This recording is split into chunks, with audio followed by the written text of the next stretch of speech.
book publishing industry, just like other business industries, they care about competitive advantage.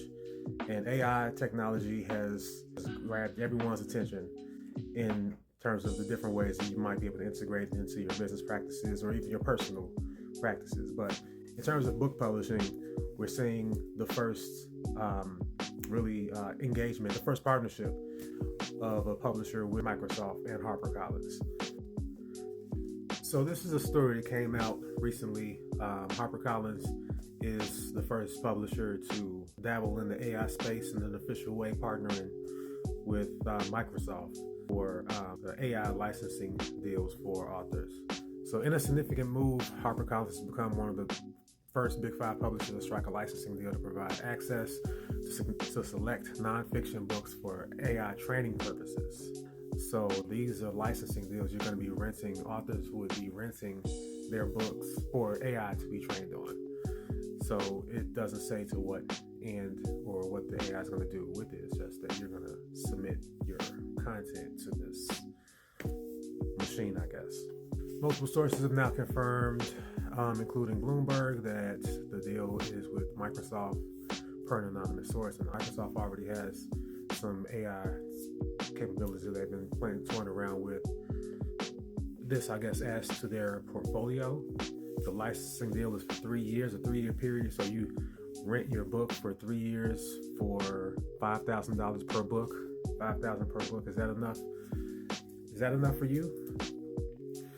In a statement to PW, that is Publishers Weekly, Simon Schuster Rep said that the company is not in talks to license its works for AI training, and reps for Penguin Random House said that they don't have anything to say at this time. Hachette, pretty much the same thing, has not licensed any books for AI, but added the AI space is fast evolving and is being monitored closely. Everybody's monitoring AI closely, and McMillan did not respond. So HarperCollins seems to be the only one that is really throwing their hat in the ring. All of them have said, at some point, either in their writings or at different literary conferences or publishers' conferences, their feelings about AI and sort of the inevitability of having to reckon with it.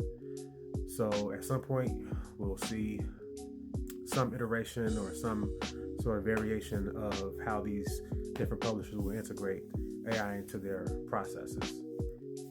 A great question, which not many people seem to ask when it comes to AI training, especially with licensing, is what happens after the deal is up. The contract that's being offered to authors is year term, but what happens after that 3 years is up, or after that contract is up? It's not like the AI can be untrained on the content.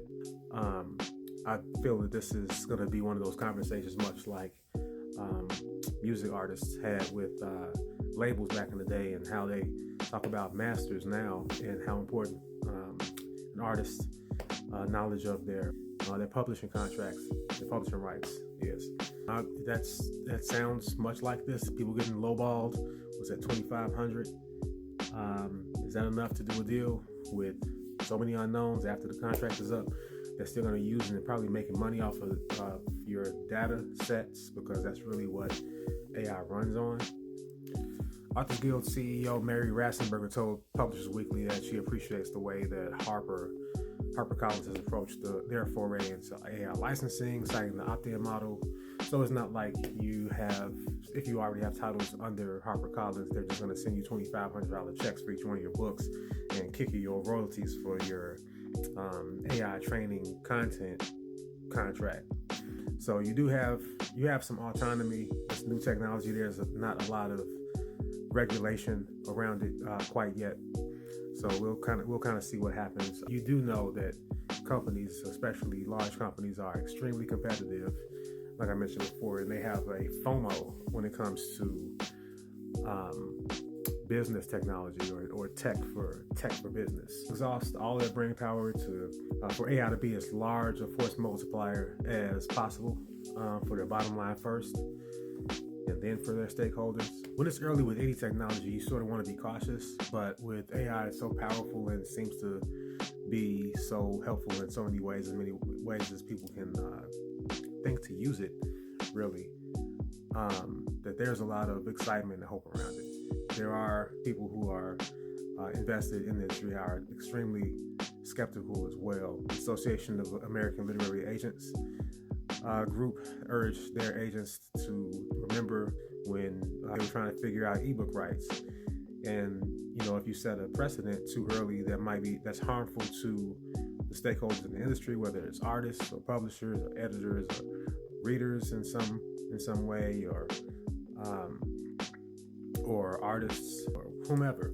It's worth analyzing a little bit more before you throw all your money in the middle of the table, sort of how HarperCollins just did. And of course, the question gets raised, as it should be raised often, no matter what technology is or isn't in the market. What is fair compensation to the publisher for the administration of your publishing rights as an author today? So that's a question that they also said that you should consider carefully. Dozens of authors are currently plaintiffs in several copyright infringement lawsuits accusing AI developers of training their large language models on unauthorized copies of books, including books allegedly scraped from notorious pirating sites. It's not all good in AI world right now. There's a lot of mistakes, we'll say, being made and necessary errors being corrected if it's going to be something that's ubiquitous as everyone would like us to believe that it should be for some reason. But let me know what you think. If you're an author, and whether you're a published author or a first-time author, it's $2,500 and royalties enough for you to license your book for it to be trained on AI.